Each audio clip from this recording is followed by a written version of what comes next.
The air in the high alpine meadows of the Rocky Mountains, where the wind whispers secrets through ancient pines, and the silence can be as profound as any sound, holds stories. Some are tales of triumph, of summit conquered and vistas beheld. Others are somber, etched into the granite by avalanches or the unforgiving grip of winter. And then there are the disappearances, the moments when the wilderness claims its own, leaving behind an agonizing silence that echoes for years, even decades.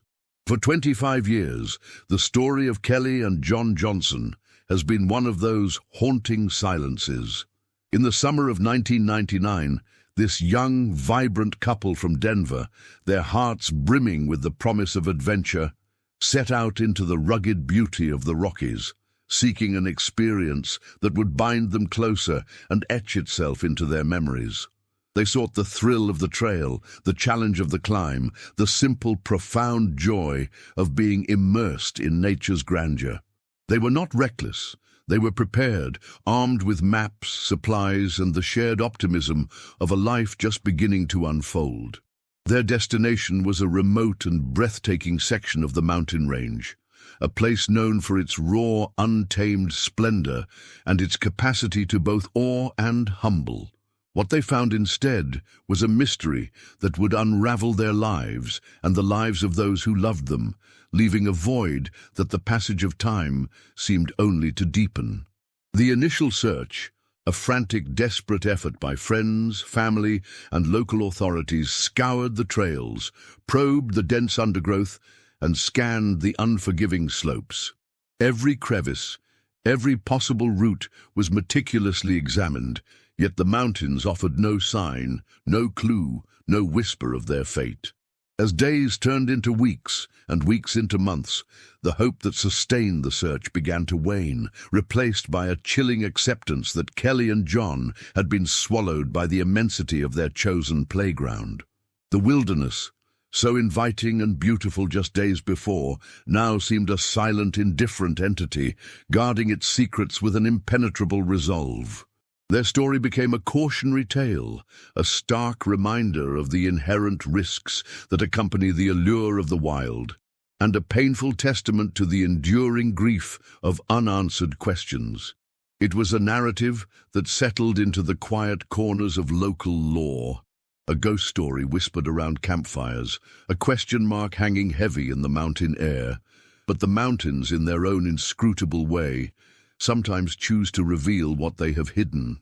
25 years after Kelly and John Johnson vanished, a discovery was made that sent ripples of shock and renewed hope through a community that had long since resigned itself to the silence. Deep within a seldom traversed ravine, shielded from the elements by a dense canopy of ancient firs and a fortunate rock overhang, their backpacks were found. Not scattered remnants, not decayed fragments, but backpacks, remarkably intact, their contents preserved by the very environment that had claimed the couple. The leather straps were aged but unbroken, the canvas faded but recognizable.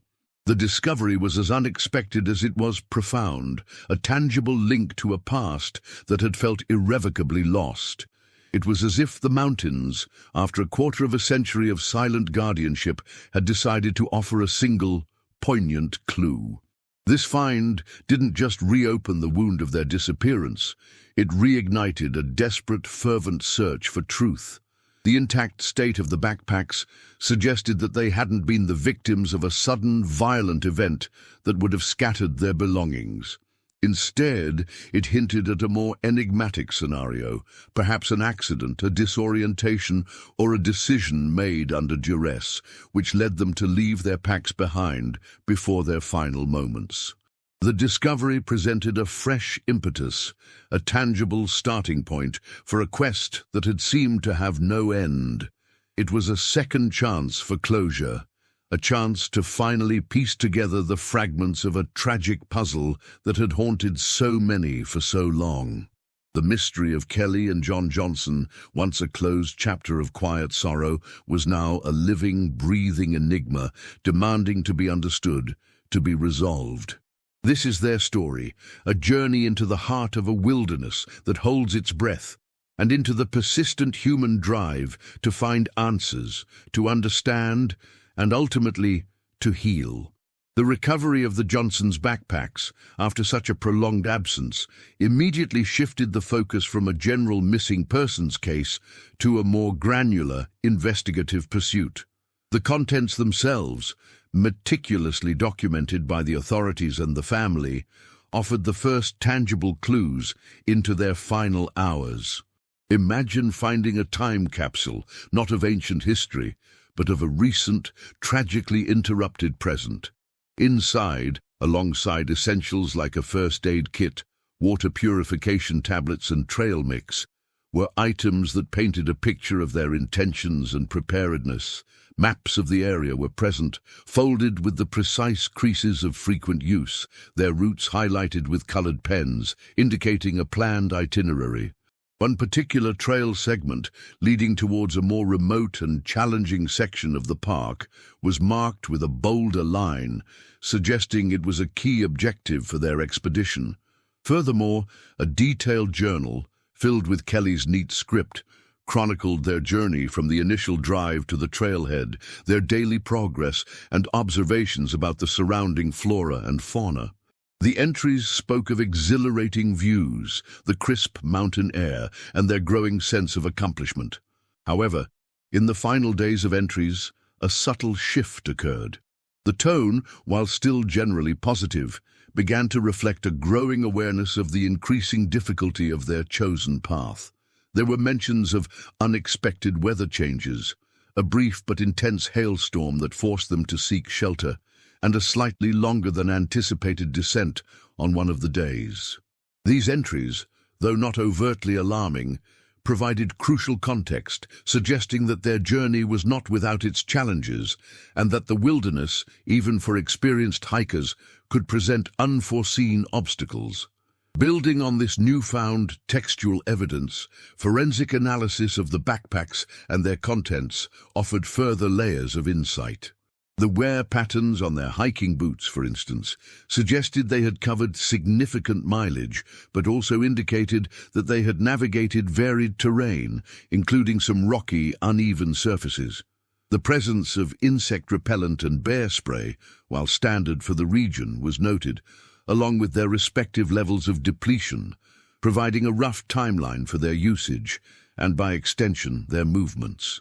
Crucially, a small waterproof container within John's backpack held a few personal effects, including a photograph of them with their families, a testament to the bonds they cherished and the lives they had left behind. The absence of any signs of struggle or foul play within the backpacks themselves was significant. It leaned the investigation away from scenarios of external conflict and towards possibilities rooted in the inherent dangers of the environment. For instance, the way the packs were found, carefully placed rather than discarded haphazardly, implied a conscious decision to leave them behind, perhaps to lighten their load for a final push, or in preparation for an unexpected turn of events. The specific location where the backpacks were discovered also became a critical piece of the puzzle. It was situated in a relatively inaccessible ravine, several miles off their intended main trail, a deviation that immediately raised questions about why they would have ventured into such a remote area. This geographical anomaly suggested a departure from their original plan, a detour that may have been driven by curiosity, a navigational error, or an attempt to find a shortcut or a more scenic route. Consequently, the investigation began to consider scenarios where a simple hiking trip could have taken a perilous turn, leading them into a situation from which they could not extricate themselves. The intact nature of the packs, therefore, became a silent narrator, guiding the investigation towards a more nuanced understanding of their final, fateful hours. The discovery of the backpacks, while offering a tangible link, also opened a Pandora's box of interpretive challenges. The very intactness that initially seemed to suggest a less violent end could conversely point to a more insidious scenario. Consider the possibility of sudden incapacitation due to environmental factors. Hypothermia, for instance, can manifest in ways that lead individuals to shed layers of clothing, a behavior that seems counterintuitive, but is a documented physiological response as the body attempts to regulate its core temperature. If Kelly and John experienced a rapid and severe drop in temperature, perhaps exacerbated by unexpected precipitation or high-altitude winds, they might have shed their heavier outer garments, inadvertently discarding essential survival tools. This line of reasoning posits that the backpacks containing these very items were set aside not because they intended to abandon them permanently, but because they were in a state of physiological distress, making rational decision-making increasingly difficult. The carefully placed nature of the packs could then be interpreted as a final, albeit compromised, attempt at organization before succumbing to the elements. Furthermore, the journal entries, when read with the context of their eventual disappearance, take on a more somber hue. The subtle shift in tone, the mention of increased difficulty, can be re-examined not just as a reflection of a challenging hike, but as an early indicator of disorientation or fatigue that might have preceded a more critical event. Imagine a hiker experiencing the initial stages of altitude sickness. Symptoms can include headaches, nausea, and a general feeling of malaise, which can subtly impair judgment and spatial awareness. If Kelly and John were beginning to experience such effects, their decision to deviate from the marked trail, or their inability to accurately gauge distances and terrain, becomes more understandable. The journal, in this light, becomes less a chronicle of their adventure and more a poignant testament to their deteriorating condition, a narrative of their increasing struggle against forces beyond their immediate control. The geographical anomaly of the ravine also warrants deeper scrutiny. Why would two prepared hikers with maps in hand venture several miles off their intended route into a remote and difficult-to-navigate area? One compelling explanation, building on the previous considerations, is the allure of a perceived shortcut or a visually striking but undocumented feature. Mountain terrain can be deceptive. A promising ridgeline or a seemingly accessible drainage can lead hikers astray, especially when fatigue or mild disorientation sets in. It's plausible they spotted something from their main path, perhaps a unique rock formation, a hidden waterfall, or a panoramic viewpoint not marked on their maps, and, in a moment of adventurous curiosity, decided to explore. This decision, made with the best intentions, could have easily led them into a situation where retracing their steps became impossible, or where their path was irrevocably blocked. Another crucial layer to consider is the potential for miscalculation regarding their remaining daylight and energy reserves. Even experienced hikers can misjudge the time required to cover a certain distance, especially when encountering unexpected terrain or adverse weather. The hailstorm mentioned in the journal, while perhaps not immediately life-threatening, could have significantly slowed their progress and depleted their energy. If they then attempted to make up for lost time by taking a less traveled route, or by pushing on in fading light, the risks of a misstep or a fall would escalate dramatically. The backpacks, left behind to facilitate a faster pace, or perhaps in a moment of believing they would soon return to them, could then represent a fateful decision made under pressure, a gamble against the encroaching darkness and their dwindling strength. This scenario highlights how even a minor deviation from a well-planned route, compounded by environmental factors, can have catastrophic consequences. The discovery of the Johnsons' backpacks, preserved by the very wilderness that had claimed them, offered a tantalizing glimpse into their final hours, but it also presented a series of complex, interpretive challenges. The remarkable intactness of the packs, rather than definitively pointing to a specific cause of death, opened up a spectrum of possibilities, each requiring careful consideration. For instance, The absence of any signs of physical struggle or external damage to the backpacks themselves might suggest that a sudden, violent encounter with another person or animal was not the primary factor.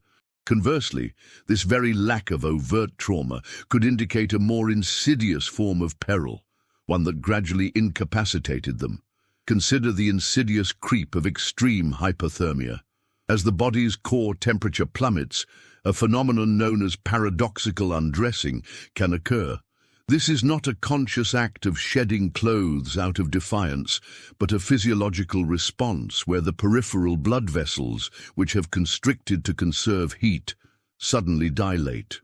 This surge of blood to the extremities can create a false sensation of overheating, leading individuals to remove protective layers even in freezing conditions. If Kelly and John experienced such an episode, the backpacks containing their heavier insulation and emergency gear might have been discarded, not because they intended to abandon them, but because their cognitive functions were severely compromised by the cold. The carefully placed nature of the packs, then, could be interpreted as a final, albeit compromised, attempt at order before succumbing to the overwhelming effects of the environment. Furthermore, the journal entries, when viewed through the lens of potential environmental hazards, take on a more poignant and layered significance. The subtle shift in tone, the mention of challenging terrain and unexpected weather, could be re-examined not merely as a reflection of a difficult hike, but as early indicators of disorientation or physiological stress that preceded a more critical event. Imagine the subtle onset of altitude sickness. Symptoms such as headaches, nausea, and a general feeling of malaise can gradually impair judgment and spatial awareness, making even familiar tasks feel arduous. If Kelly and John were beginning to experience such effects, their decision to deviate from the marked trail or their inability to accurately gauge distances and terrain becomes more understandable. The journal, in this context, transforms from a mere chronicle of their adventure into a poignant testament to their deteriorating condition, a narrative of their increasing struggle against forces beyond their immediate control. It underscores how even seemingly minor discomforts at high altitudes can escalate into significant navigational and survival challenges. The geographical anomaly of the ravine where the backpacks were discovered also warrants deeper scrutiny, particularly when considering the potential for miscalculation. Why would two prepared hikers, equipped with maps, venture several miles off their intended route into a remote and difficult-to-navigate area? One compelling explanation, building on the previous considerations of environmental impact, is the allure of a perceived shortcut or a visually striking but undocumented natural feature. Mountain terrain can be remarkably deceptive. A promising ridgeline or a seemingly accessible drainage can easily lead hikers astray, especially when fatigue or mild disorientation sets in. It is plausible they spotted something from their main path, perhaps a unique rock formation, a hidden waterfall, or a panoramic viewpoint not marked on their maps, and, in a moment of adventurous curiosity, decided to explore. This decision, made with the best intentions, could have easily led them into a situation where retracing their steps became impossible, or where their path was irrevocably blocked, forcing them to abandon their packs in an effort to lighten their load for a desperate attempt at egress. Another crucial layer to consider is the potential for miscalculation regarding their remaining daylight and energy reserves. Even experienced hikers can misjudge the time required to cover a certain distance, especially when encountering unexpected terrain or adverse weather. The hailstorm mentioned in the journal, while perhaps not immediately life-threatening, could have significantly slowed their progress and depleted their energy. If they then attempted to make up for lost time by taking a less traveled route or by pushing on in fading light, the risks of a misstep or a fall would escalate dramatically. The backpacks, left behind to facilitate a faster pace, or perhaps in a moment of believing they would soon return to them, could then represent a fateful decision made under pressure, a gamble against the encroaching darkness and their dwindling strength. This scenario highlights how even a minor deviation from a well-planned route, compounded by environmental factors, can have catastrophic consequences, transforming a memorable outing into a tragic enigma. The seemingly innocuous decision to deviate from a marked trail, a common impulse among hikers seeking novel experiences, can, under specific environmental pressures, morph into a critical navigational error. Consider the effect of prolonged exposure to high-altitude radiation, amplified by the thinner atmosphere. This invisible force can subtly disrupt electronic devices, including GPS units, rendering them unreliable. While Kelly and John likely relied on traditional map and compass skills, even these can be challenged by visual distortions caused by atmospheric phenomena or fatigue-induced perceptual errors. Imagine a scenario where a distant landmark, crucial for orientation, appears distorted or duplicated due to mirages, a common occurrence in arid or elevated regions, leading to a misjudgment of direction. This isn't about a simple mistake. It's about how the very fabric of perception can be subtly manipulated by the environment, turning a confident stride into an uncertain shuffle. The mental fatigue that accompanies such sensory ambiguity can further compound the problem, creating a feedback loop where each misstep erodes confidence and clarity, pushing them deeper into an unknown territory. Furthermore, the concept of environmental masking plays a significant role in understanding such disappearances. This refers to how natural features can obscure or completely hide evidence of human passage. A dense growth of alder or willow, common in mountain ravines, can quickly reclaim a faint game trail or a hastily made campsite, effectively erasing any trace of recent activity. Following the discovery of the backpacks, the search teams would have meticulously scrutinized the immediate vicinity for any subtle signs of disturbance: a broken branch, a scuff mark on a rock, an unnaturally flattened patch of moss. However, the relentless processes of erosion, wind deposition, and vegetative regrowth can, over time, effectively scrub the landscape clean of such ephemeral indicators. The ravine itself, therefore, becomes a natural repository of secrets, its very topography designed to absorb and conceal. Think of it as a vast living sponge, soaking up the faint echoes of their presence, leaving no discernible imprint for those who follow. Another crucial layer to consider is the psychological impact of isolation and the gradual erosion of hope. When hikers become disoriented, the initial reaction is often one of determined problem-solving. They consult their maps, retrace their steps, and try to regain a sense of control. However, as daylight wanes, temperatures drop, and the familiar landmarks recede, a profound sense of helplessness can begin to set in. This emotional toll is not merely a passive consequence of being lost, it actively impairs cognitive function. The brain, under stress, prioritizes immediate survival needs, often at the expense of long-term planning or complex reasoning. This can lead to what's known as tunnel vision, where an individual becomes fixated on a single, often flawed solution, ignoring alternative possibilities. For Kelly and John, this might have manifested as an unwavering belief that a particular direction, however unpromising, would eventually lead them back to safety, causing them to expend precious energy on a futile endeavor. The backpacks, left behind in a desperate attempt to move faster or perhaps to consolidate their remaining resources, could have been part of this increasingly desperate, albeit misguided, strategy. The specific topography of the Rocky Mountains also presents unique challenges that might not be immediately apparent to those unfamiliar with its intricacies. Many ravines, while appearing to offer a straightforward descent or ascent on a map, can actually be riddled with hidden drop-offs, sheer cliff faces obscured by vegetation, or treacherous scree slopes. The Johnsons might have encountered such a hidden obstacle, Perhaps a narrow ledge that appeared stable but gave way, or a seemingly passable slope that turned out to be a death trap of loose rock.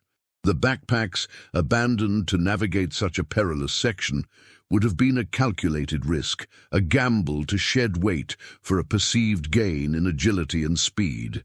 The fact that their backpacks were found, but not the individuals themselves, further supports the theory of a progressive series of challenges rather than a single catastrophic event. It suggests a journey that continued, however arduously, after they left their packs behind, a testament to their resilience even in the face of overwhelming adversity.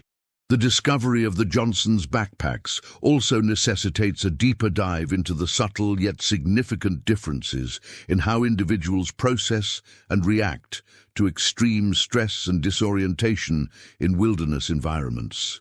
While both Kelly and John were presumably in similar conditions, their individual physiological and psychological responses could have varied considerably.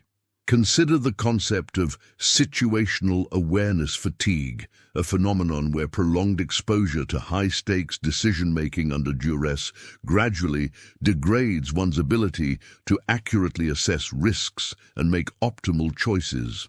One individual might remain relatively clear-headed for longer, while the other succumbs more rapidly to the mental fog.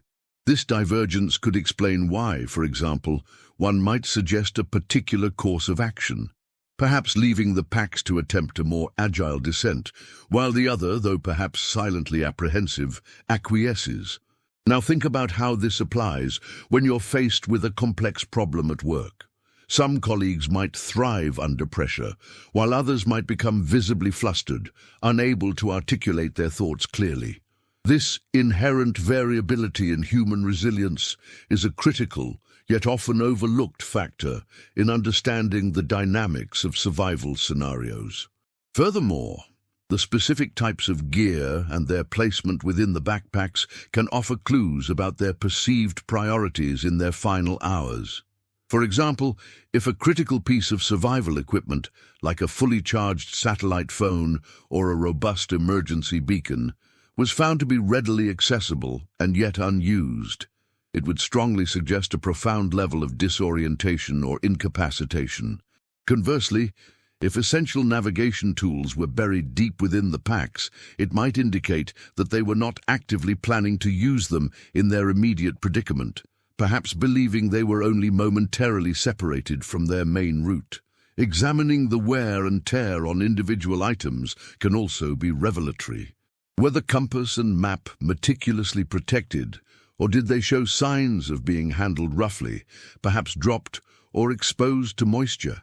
These subtle details can paint a picture of their mental state and their level of engagement with their survival tools. The concept of optimism bias also plays a crucial role in understanding how hikers can underestimate risks. Even experienced individuals can fall prey to the belief that it won't happen to me, leading them to make decisions they might otherwise avoid. This cognitive shortcut can manifest in various ways, such as venturing into challenging terrain without adequate daylight, underestimating the severity of an approaching storm, or believing they can easily retrace their steps if they become lost. For Kelly and John, this bias might have contributed to their decision to leave the relative safety of the marked trail. They might have perceived the deviation as a minor detour, a calculated risk that would ultimately lead to a more rewarding experience, without fully appreciating the potential for the environment to quickly overwhelm their plans. This is akin to someone deciding to drive just a bit too fast on a familiar road, confident in their driving skills, only to encounter an unexpected hazard. The sheer immensity and complexity of the Rocky Mountain ecosystem itself present layers of challenges that go beyond simple navigation.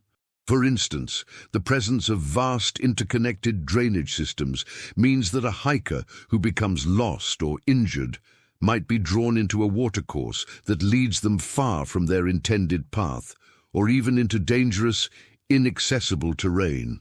A seemingly straightforward stream crossing could, in reality, be the beginning of a journey through a labyrinthine canyon system, where visibility is limited and the terrain becomes increasingly treacherous. The backpacks, if found downstream or in a location incongruous with their last known position on the trail, would suggest that they were, indeed, carried by natural forces after their initial departure from their planned route. This scenario underscores how nature, in its dynamic and often indifferent way, can actively participate in the unfolding of a wilderness tragedy, transforming a simple misstep into an epic struggle against the very landscape itself. Finally, the forensic examination of the backpacks and their contents might also reveal evidence of attempts to signal for help that were ultimately unsuccessful. This could include the presence of a signal mirror that shows signs of recent use, or a whistle with its lanyard frayed from frequent manipulation. The absence of such attempts, or the discovery that essential signaling devices were malfunctioning or inaccessible, would further complicate the narrative, suggesting a scenario where the opportunity to call for rescue was either missed or never materialized. Imagine discovering a perfectly good fire starter, but finding no evidence of a fire being built. This would raise immediate questions about their capacity or their awareness of the need to signal. These subtle indicators, or their conspicuous absence, are vital pieces of the puzzle, helping investigators to reconstruct the sequence of events and the Johnsons' state of mind in their final, desperate hours. The meticulous reconstruction of the Johnsons' intended route based on their journal entries and the analysis of their maps revealed a critical divergence from their planned itinerary. While their initial objective was a well-established loop trail known for its scenic beauty and moderate difficulty, the highlighted segment on their map pointed towards a more ambitious, less traveled spur that promised access to a remote alpine lake. This spur, while appearing on their map, was notoriously ill-maintained, often obscured by seasonal overgrowth and prone to washouts, making it a significant undertaking even for experienced hikers. Now consider how this decision to pursue an off-the-beaten-path objective might have subtly altered their risk assessment. Faced with the allure of discovering a pristine, less visited natural wonder, the Johnsons may have unconsciously downplayed the inherent dangers associated with navigating such undeveloped terrain. It's akin to choosing a scenic backroad over a highway. The promise of tranquility and unique vistas can often overshadow the increased potential for unexpected delays or navigational challenges. This inclination to prioritize discovery over caution is a powerful psychological driver, one that can lead even the most prepared individuals to make decisions that subtly increase their vulnerability. Building on this, the specific geological characteristics of the spur trail become paramount. The Rocky Mountains, particularly in areas that have experienced glacial activity, are rife with hidden hazards like unstable scree slopes, concealed crevasses, and sudden dramatic changes in elevation. If the Johnsons encountered a section of the spur that was particularly treacherous, perhaps a steep incline masked by dense vegetation, or a seemingly stable rock face that gave way underfoot, their ability to maintain their footing and their planned pace would have been severely compromised. Imagine navigating a staircase where some steps are solid concrete and others are merely thin sheets of ice. The constant need for hypervigilance and the cumulative physical strain can quickly lead to exhaustion and errors in judgment. Consequently, their decision to leave their backpacks behind, presumably to lighten their load for a more agile ascent or descent of such a challenging section, becomes a more understandable, albeit tragic, gambit. Furthermore, the ecological context of the spur trail introduces another layer of complexity. This lesser-traveled path would likely have offered a richer, more diverse habitat for wildlife, including animals that might be less accustomed to human presence and therefore more unpredictable. Encounters with territorial elk, curious bears, or even venomous snakes, while statistically rare, become a more plausible consideration in such remote areas. If the Johnsons experienced an unnerving encounter that caused them to alter their course abruptly, perhaps veering off into dense brush to avoid a perceived threat, this sudden deviation could have easily led to disorientation. This is not unlike a sudden, unexpected loud noise in a quiet library. It jolts you out of your focused state, making it difficult to immediately re-establish your bearings and your previous train of thought. The backpacks left behind in the immediate aftermath of such an event could represent a desperate attempt to regain control and navigate away from the perceived danger, a hasty retreat that ultimately led them further astray. Conversely, the intactness of the backpacks might also suggest a scenario where the Johnsons were attempting to reach a specific, secluded destination, perhaps the aforementioned Alpine Lake, with the intention of establishing a temporary camp. In this context, leaving their main packs behind to make a final, lighter approach to their campsite, laden only with essentials for a short trek, becomes a logical, albeit ultimately fatal, strategy. Think of a mountaineer leaving their heavier base camp gear to summit a peak, carrying only essential survival items for the final push.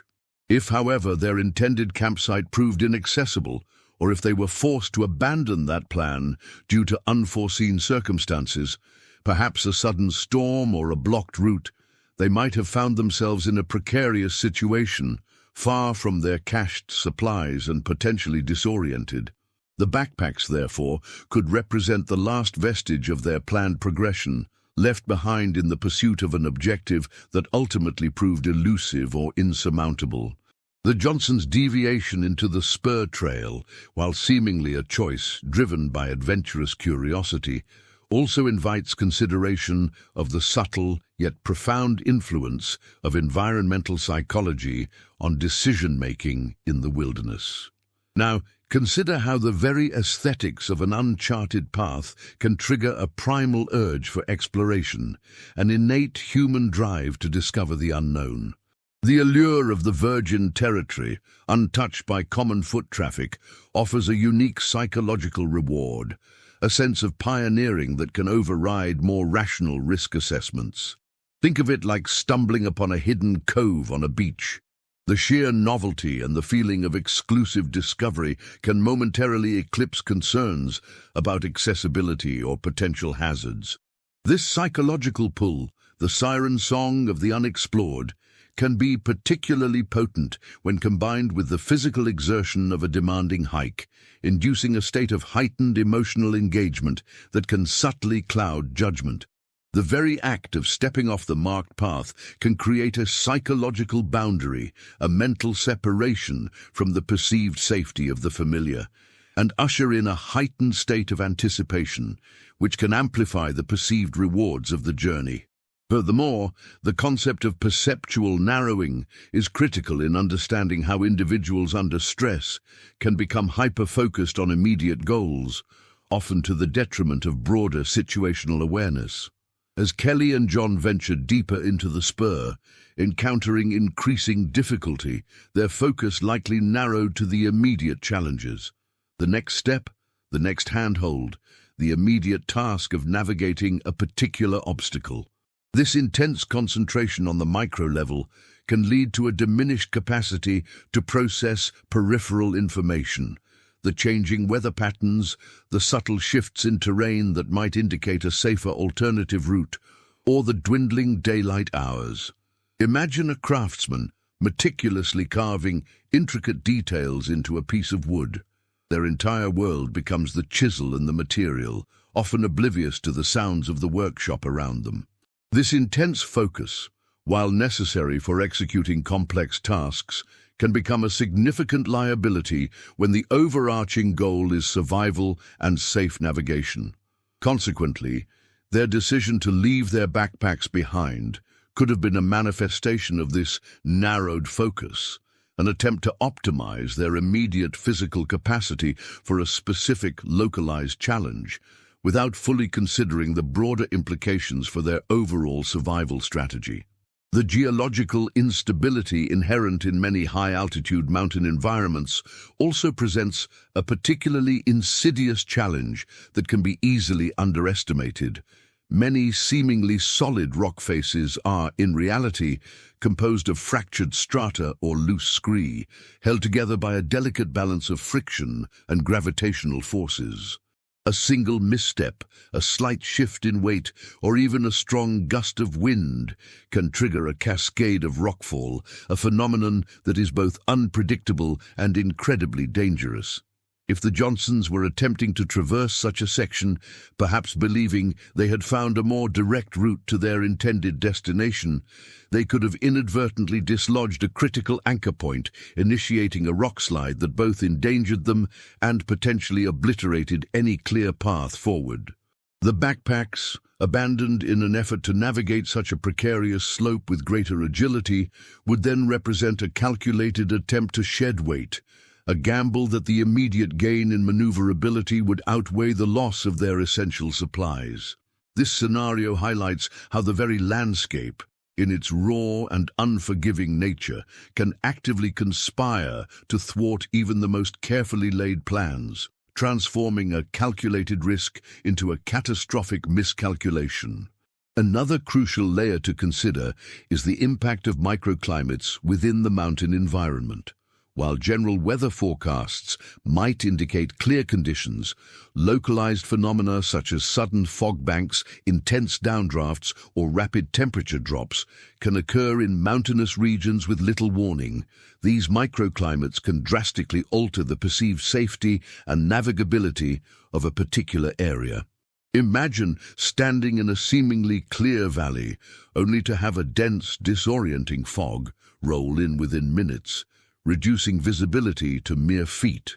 If the Johnsons encountered such a localized weather event while on the spur trail, their sense of direction could have been instantly compromised, leading them to make decisions based on incomplete or misleading sensory input.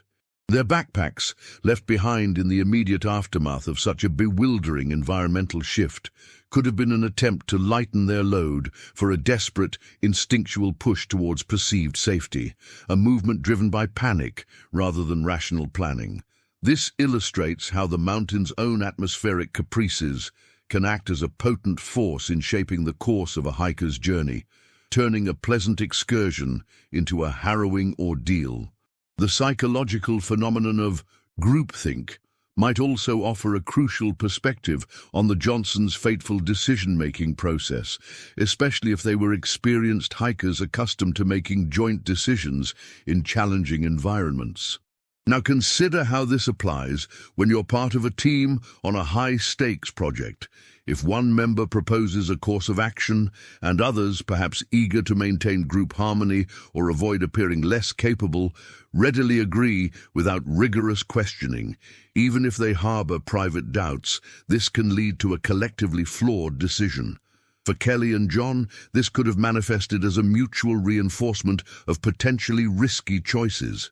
If one expressed a slightly optimistic assessment of their progress or the navigability of the spur, the other might have readily concurred, not necessarily due to a shared accurate assessment, but to avoid expressing dissenting opinions that could disrupt their perceived partnership in adventure. This implicit agreement, built on a foundation of shared experience and mutual trust, can inadvertently silence individual caution, leading both to commit to a course of action that a more critical, independent analysis might have revealed as imprudent. The backpacks, abandoned to lighten their load for a difficult section, could have been the culmination of such a shared, unexamined commitment to a particular path, a path that ultimately led them away from safety. Furthermore, the concept of escalation of commitment, often observed in business and project management, can also be relevant here. This describes the tendency for individuals to continue investing resources, time, energy, or even emotional commitment into a failing course of action simply because they have already invested so much. For Kelly and John, having already committed significant time and effort to reaching the spur trail and venturing onto it, the psychological inertia to turn back might have been considerable. Imagine a scenario where they realized the spur was proving more difficult than anticipated. The thought of retracing their steps, having already expended so much energy, might have felt like a greater defeat than pushing forward, even if pushing forward was demonstrably more perilous. The backpacks, left behind to facilitate this forward momentum, could represent a tangible embodiment of this escalating commitment, a shedding of excess baggage in a determined, albeit misguided, effort to see their chosen path through to its perceived conclusion, regardless of the mounting evidence of its danger. Another crucial layer to consider is the role of confirmation bias in their final hours. This cognitive tendency leads individuals to seek out, interpret, and remember information in a way that confirms their pre-existing beliefs or hypotheses. If Kelly and John, driven by the allure of the spur trail, had already formed a belief that it would lead to a rewarding, albeit challenging, experience, they might have subconsciously filtered out or downplayed any information that contradicted this belief. Now think about how this applies when you're trying to convince yourself that a particular investment is sound. You might actively seek out positive news about the company and dismiss any negative reports as insignificant or biased. For the Johnsons, this could have meant interpreting ambiguous terrain features as navigable shortcuts, or dismissing the subtle signs of deteriorating weather as mere passing inconveniences, all because their underlying belief was that they were on a path to discovery. The backpacks, left behind to facilitate this pursuit of their confirmed belief, could have been a consequence of this selective perception, a decision made within a cognitive framework that prioritized confirming their initial optimistic assessment over a dispassionate evaluation of the evolving circumstances. The specific dynamics of their partnership also warrant examination. While often a source of strength, shared decision-making in high-stress environments can also create unique vulnerabilities. Consider how, in a collaborative effort, one partner might defer to the other's perceived expertise on certain matters, even if their own intuition suggests otherwise. If, for example, John possessed slightly more experience with advanced map reading or a particular type of terrain, Kelly might have implicitly trusted his judgment on navigating the spur, even if she harbored reservations.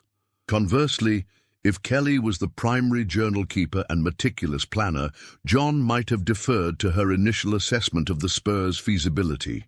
This reciprocal deference, while often efficient, can create blind spots where critical dissenting opinions are never voiced, or where individual doubts are subsumed by the perceived authority of the other.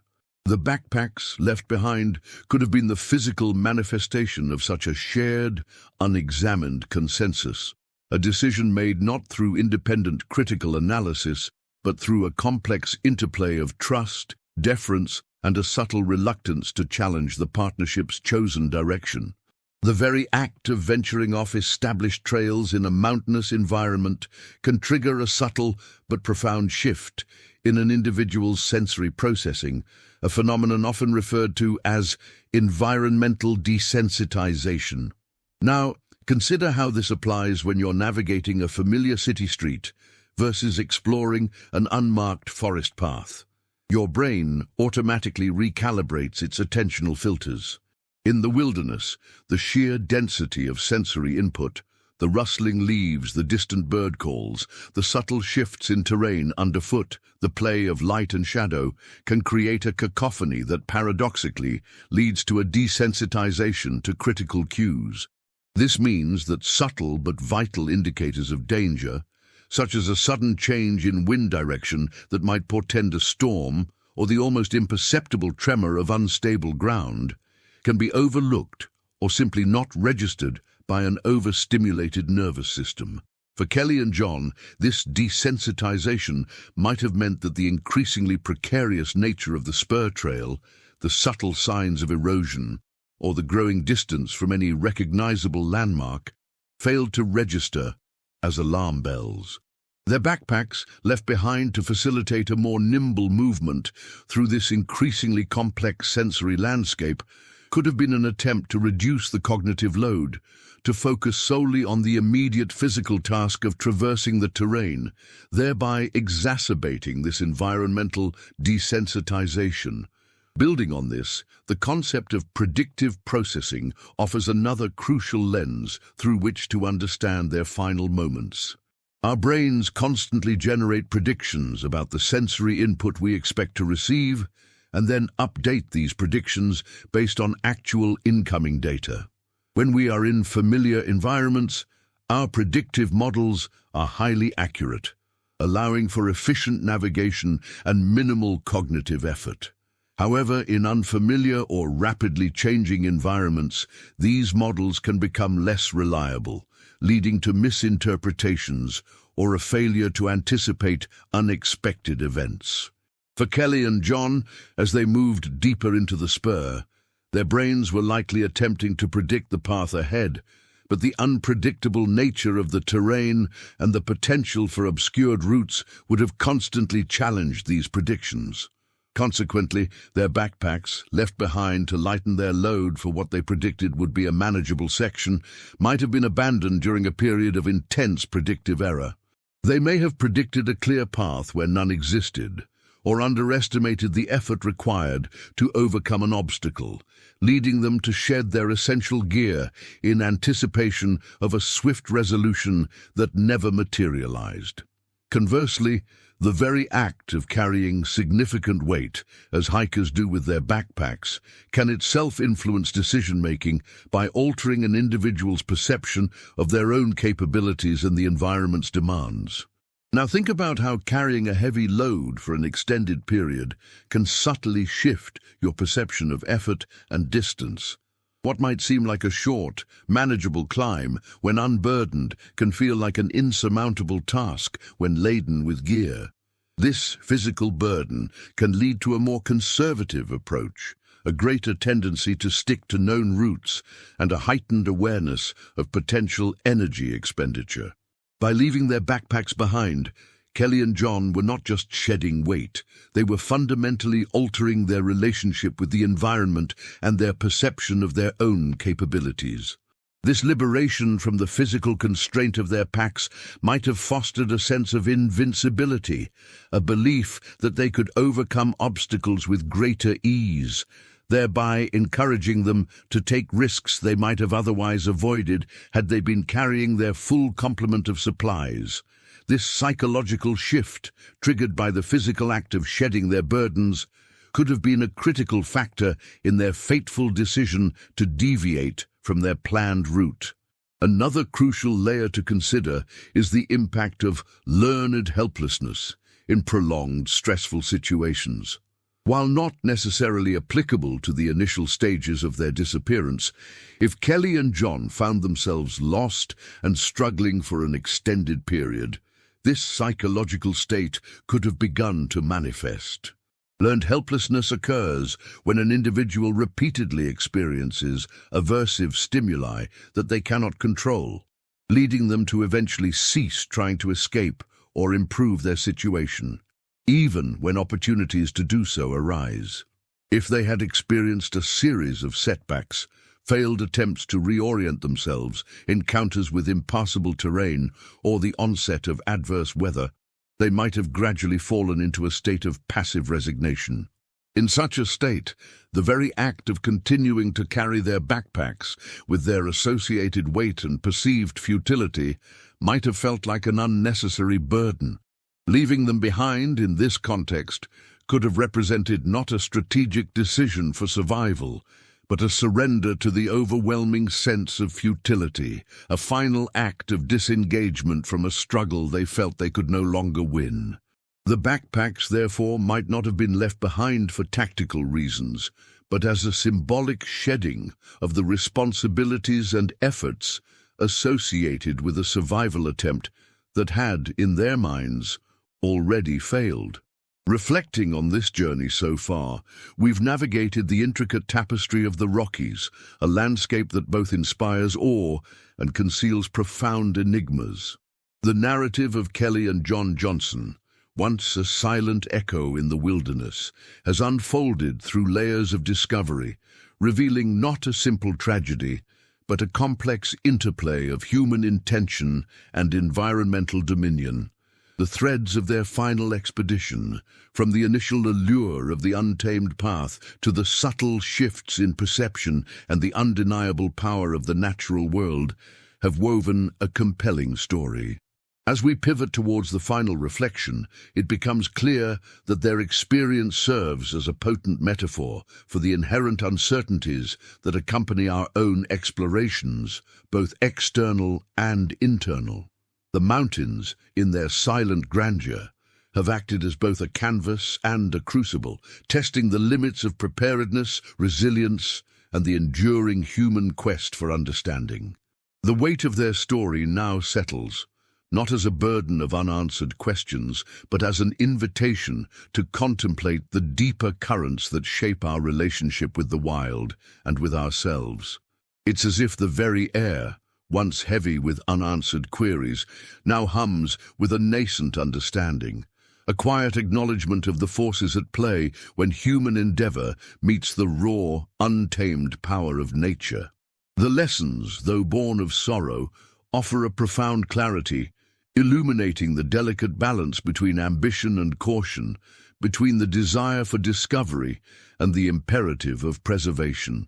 This convergence of insights prepares us for a broader contemplation, a final perspective that seeks to connect their solitary journey with the universal human experience of facing the unknown. The narrative arc, from the initial spark of curiosity to the profound implications unearthed, now naturally guides us towards a concluding vantage point, one that seeks to encapsulate the enduring resonance of their story. The path forward, towards a meaningful takeaway, is now illuminated by the insights gleaned from their remarkable and poignant passage. The discovery of Kelly and John Johnson's backpacks, a quarter-century after their vanishing, did not merely reopen a cold case, it illuminated the profound and often humbling reality of our relationship with the wild. The Rocky Mountains, in their majestic indifference, preserved not just their belongings, but a potent narrative of human aspiration, vulnerability, and the immutable power of nature. Their story, etched into the silent annals of the wilderness, serves as a stark yet vital reminder that our boldest explorations are often undertaken on the edge of the unknown, where the familiar rules of our everyday lives recede, and the raw, untamed forces of the planet assert their dominion. The intactness of their gear, rather than offering simple answers, pose deeper questions about the very nature of preparedness, and the subtle ways in which our perceptions can be shaped and sometimes misled by the allure of discovery. It's a narrative that transcends the specifics of their fate, speaking to the universal human impulse to venture beyond the known, to seek out the breathtaking, the challenging, and the undiscovered, even when the risks are inherently amplified. What resonates most profoundly is not the mystery itself, but the enduring human spirit that drives such journeys, and the subsequent quest for closure. Kelly and John, in their youthful exuberance and adventurous spirit, embodied this drive, venturing into a landscape that demanded respect and offered no guarantees. Their story, now amplified by the tangible remnants of their final days, underscores the delicate dance between human ambition and the formidable power of the natural world. It's a narrative that compels us to reflect on our own ventures, both literal and metaphorical, urging a deeper appreciation for the intricate interplay of planning, instinct, and the unpredictable forces that shape our paths. The mountains, in their silent testimony, teach us that while our courage and curiosity may propel us forward, it is wisdom, humility, and a profound respect for the environment that ultimately guide us safely through.